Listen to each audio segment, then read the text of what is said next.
Dear student, welcome to your channel physics the knowledge of nature. देखिए, last के हमने 2 sessions देखे हैं जिसमें हमने शॉर्ट जो क्वेश्चंस आ सकते हैं, जिन चैप्टर से भी आपको जो क्वेश्चंस मिलेंगे, ओके, जिन टॉपिक्स के ऊपर ओके स्पेसिफिकली हमने वो बात की है।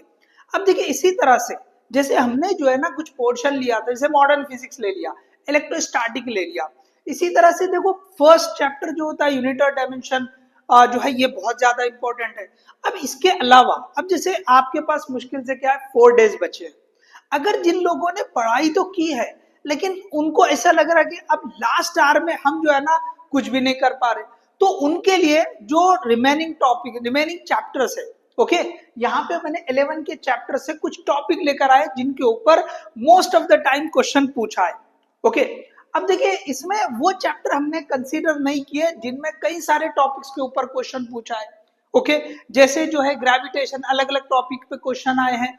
रोटेशनल मोशन 3 से 4 टॉपिक पे क्वेश्चन आपको मिलेंगे। ओके, इसी तरह 12 के जो चैप्टर्स थे, ओके, इलेक्ट्रोस्टैटिक के बाद करंट इलेक्ट्रिसिटी आता है, तो कई सारे टॉपिक्स है जिनके ऊपर क्वेश्चन बन सकते हैं। इसी तरह से जो मूविंग चार्जेस है उस पर भी कई सारे जो है बन सकते हैं। हमने ऑप्टिक्स एक सेशन लिया था, जिन टॉपिक्स पे ज्यादा क्वेश्चन पूछे जाते हैं उनको हमने डिस्कस कर लिया। तो यहाँ पे हम मेनली 11 के कुछ चैप्टर्स बता रहे हैं जिसके ऊपर क्वेश्चन पूछने के बहुत ज्यादा चांसेस होते हैं। तो अगर आपने थोड़ा सा वक्त निकाल लिया इन 4 डेज में, ओके, क्योंकि आपने पढ़ तो रखा है लेकिन आप उसमें परफेक्शन, आप उसको कैश करना चाह रहे हैं, तो देखिए जैसे वर्क एनर्जी पावर बहुत ज्यादा डिफिकल्ट चैप्टर नहीं होता है, मैकेनिक्स का चैप्टर है। ओके, तो आपको सिंपल वर्क वाला, जो वर्क के ऊपर जो क्वेश्चन बनता है, वर्क का सिंपल फॉर्मूला हम जो यूज करते हैं, okay, W is equal to ये F bar dot S bar, या इसको लिखेंगे FS cos थीटा। तो इस पे 2-3 तरह के क्वेश्चन बन सकते हैं। डॉट प्रोडक्ट के हिसाब से बन सकता है, डायरेक्टली एंगल देकर पूछ सकता है। तो आपको जो है ना ये इसके ऊपर 3-4 जो क्वेश्चन बनते हैं, या PYQ में आप देखो वो क्वेश्चंस आपको कर लेने हैं। अब देखिए सेम क्वेश्चन पावर के लिए भी बनता है, तो पावर का फॉर्मूला जाता है work done divide by time या एनर्जी डिवाइड बाय टाइम। तो यही तो फॉर्मूला यहाँ ऊपर बनेगा, तो इसके और 2-3 फॉर्मूले बन जाते हैं। तो आपने इसके और इसके जो क्वेश्चन है लगभग सिमिलर होते हैं, थोड़े क्वेश्चन की और वैरायटी मिल जाएगी, तो आपको वो कवर करना है।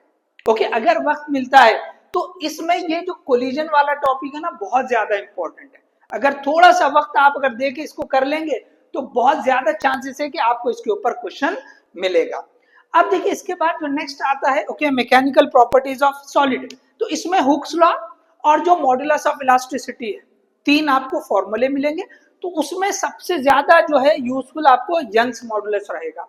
तो आप इनके ऊपर क्वेश्चन देख लो, यंग्स मॉड्यूलस के ऊपर, तो आपको चांसेस रहेंगे कि भाई क्वेश्चन पूछा तो इन्हीं पे पूछ लेगा।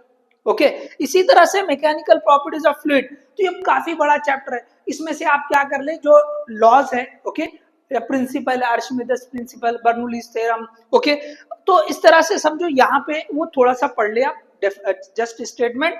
लेकिन 2 टॉपिक बहुत ज्यादा इंपॉर्टेंट है, विस्कोसिटी और सरफेस टेंशन।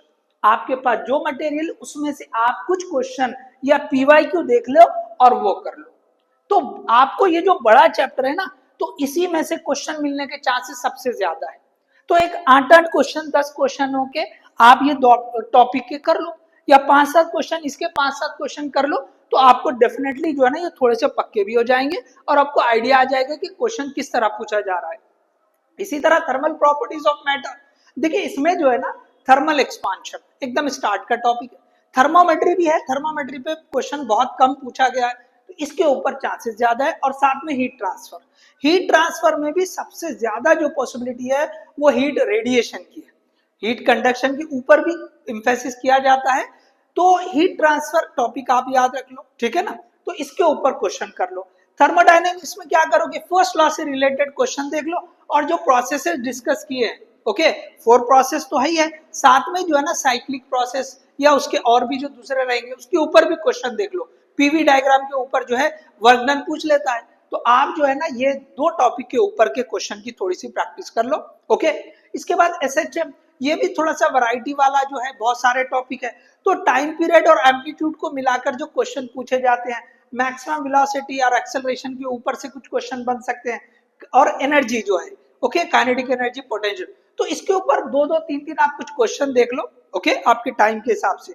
और वेव्स में क्या है कि भाई वेव की जो इक्वेशन दिया है उसके जो तीन चार फॉर्म है, आप वो फॉर्म्स देख लो, उसके ऊपर ही क्वेश्चन बेसिक वाला बनता है। और दूसरा जो क्वेश्चन सबसे ज्यादा, ये बहुत इंपॉर्टेंट है, ऑर्गन पाइप। तो closed organ pipe, open organ pipe, इसके आप दो दो तीन तीन क्वेश्चन कर लो, okay, first harmonic, second harmonic, overtone वगैरह जो भी रहे, इसके आपने तीन तीन क्वेश्चन कर लो, क्लोज्ड ऑर्गन पाइप और ओपन ऑर्गन पाइप के, तो आपको बहुत ज्यादा चांसेस है कि भाई इस पे से अगर क्वेश्चन पूछा तो यही मिलेगा। तो देख लीजिए इस पे लगभग यहाँ पे एक से दो हो गया, यहाँ एक हो गया, यहाँ पे एक से दो हो गया, ओके, यहाँ पे एक या एक क्वेश्चन पूछ सकता है, दो भी हो सकते हैं, ओके, इसी तरह यहाँ पे एक, यहाँ पे एक, तो एक, आप अगर देखेंगे तो लगभग 8 से 10 क्वेश्चन पूछने के चांसेस है। जैसे यहाँ पे दो हो गया, एक हो गया, ये 5 यहाँ पे हो गए, यहाँ पे एक 6 हो गए, यहाँ पे एक 7, यहाँ पे 8 और एक 9, एक आध कहीं पे बढ़ के भी पूछ सकता है। तो 8 से 10 क्वेश्चन इस वाले पोर्शन पे आपको मिल सकते हैं अगर आपने सही तरीके से प्रैक्टिस की। 2 दिन अगर आपने 3-3 4-4 घंटे लगा दिए, 6 से 8 घंटे अगर आपने तैयारी की, तो ये बिल्कुल आपको जो है ना इन टॉपिक्स पे रिलेटेड जो क्वेश्चन किए हैं, अगर उस जैसा ही क्वेश्चन आ गया तो आपके तो बहुत आसान हो जाएगा। सो अगर ये जो टॉपिक्स है, ओके, अगर आपने 6 से 8 घंटे दे दिए जैसे मैंने बताया, so hope we will get the questions on these topics, okay, so I hope that you will take the advantage or benefit of these topics, okay, all the best, thank you.